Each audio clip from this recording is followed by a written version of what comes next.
វិធីផុសវីដេអូនៅក្នុង TikTok ដើម្បីយើងផុសទៅវីដេអូយើងមើលទៅឃើញច្បាស់ល្អអញ្ចឹងរាល់យើងថតទៅវាច្បាស់ប៉ុណ្ណាគឺវាឃើញច្បាស់ប៉ុណ្ណឹងអញ្ចឹងហើយបងប្អូនមានតែសង្កេតឃើញថាវីដេអូយើងនៅពេលដែលយើងផុសទៅគឺវាអត់សូវច្បាស់ទេគឺវាមើលទៅរាងព្រៀងមានអត់បងប្អូនអញ្ចឹងបងប្អូនមើលតាមវីដេអូដែលខ្ញុំធ្វើនេះទៅបងប្អូននឹងមានជាចំណេះមួយទៀតសម្រាប់បងប្អូនអញ្ចឹងដំបូងគឺបងប្អូនជ្រើសរើសវីដេអូមួយមកទៅមកបងប្អូនទៅសេបងប្អូនទៅសេជាចំណងជើងបន្ទាប់មកបងប្អូនចាប់ផ្ដើមផុសគឺបងប្អូនត្រូវមើលចំណុចមួយនៅខាងក្រោមនេះ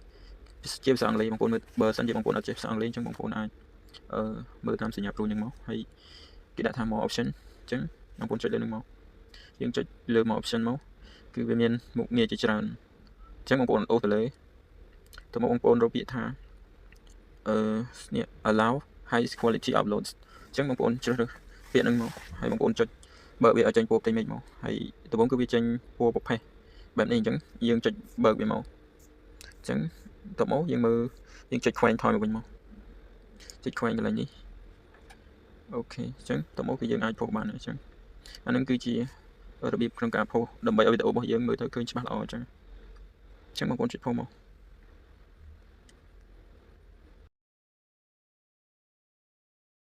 តែប៉ុណ្្នឹងឯងបងប្អូន